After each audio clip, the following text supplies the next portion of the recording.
These latest headlines from ABC15 are sponsored by Lerner and Rowe Injury Attorneys. One call, that's all. Hey, good Thursday to you. I'm Amelia Fabiano here with your top stories from ABC15 Arizona. Staying on top of teen violence in the valley today, and here are your concerns. Community members speaking out at the Queen Creek Town Council meeting. Some getting emotional during public comment, talking about Preston Lord.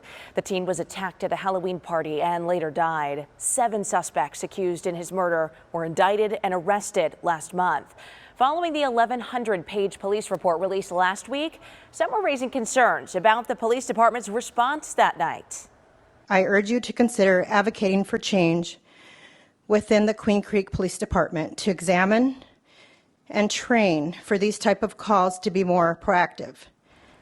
Later today, ABC15's Ashley Holden will be sitting down one-on-one with Queen Creek Police Chief Randy Bryce, so tune in tonight for more coverage on this case.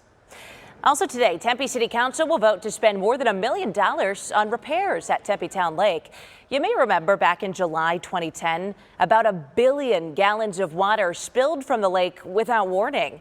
Tempe then replaced the lake's old rubber bladder dam, but now there's a problem with the new one. We reached out to the city about this. They told us these repairs are what they consider routine and the work won't cause any closures to the lake.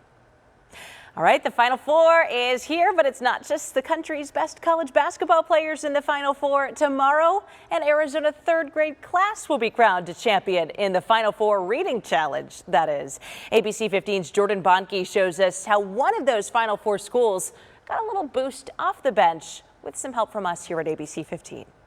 How many books do you guys think you read? Over 50. Reading 50 books so far this spring semester is no easy feat, especially for a third grader. Sometimes I sound it out. Sophia and Manuel of Amberlia Elementary are part of a school measured to have some of the top young readers in the state. In January, their third grade class took part in the statewide Read to the Final Four challenge.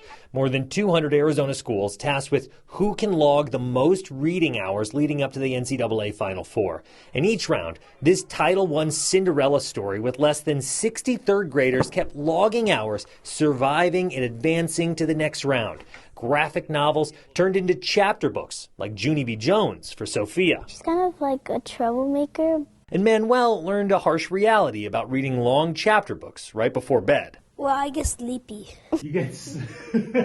Well, little did we know at the time, but in early March, our book drive came in like the fresh legs of a sixth man off the bench for this months-long reading challenge. Okay, so you want some how-to books. The If You Give a Child a Book drive aims to promote literacy for low-income households by giving away books and encouraging reading outside the classroom. The book campaign was a very awesome thing for our kids because a lot of them were like, we get to keep these. These are ours. We don't have to bring them back. The amount of times I heard that out of kids' mouths and the look on their face, I'm like, that's amazing. And they got to pick them. So, and it helped our third graders because they got their books before spring break and they had plenty of books to read during the week off. That's because I like that way. Once the final buzzer of this reading challenge sounds, the winner will get some extra cash for their school and carry with them some good habits going forward. You think this is something that you'll continue? Yeah. Jordan Bonnke, ABC 15, Arizona.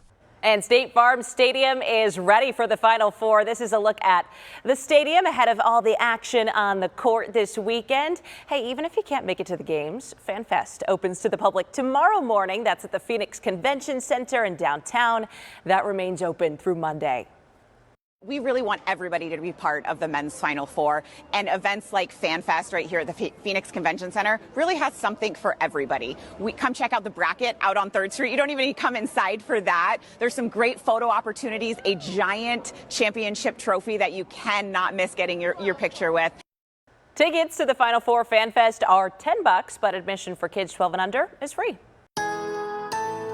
With your most accurate forecast, I'm meteorologist Jorge Torres. We'll be flirting with the 90s today here in the valley. For now, calling for a high of 89 degrees. It will likely also be the warmest day of 2024 so far. Across northern Arizona, we'll keep the highs today in the 60s in Flagstaff, Heber and Cholo too. 70s throughout Gila County and 80s across the majority of the lower deserts. Now, the forecast does remain dry today, but breezy at times. And then tomorrow, turning very windy in the high country with that next storm system coming in, giving parts of Flagstaff that chance for some light snow showers showers late Friday into early Saturday. In the valley, holding on to some slight rain chances late Friday night into early Saturday morning as well. Rainfall amounts will be very light with this storm. We're talking maybe a tenth of an inch in the valley, and in the high country areas along the rim and in Flagstaff, potentially 1 to 3 inches of snow before it's all said and done. That 7-day forecast, keeping those temperatures in the 60s through at least Saturday in the valley, 70s by Sunday and Monday.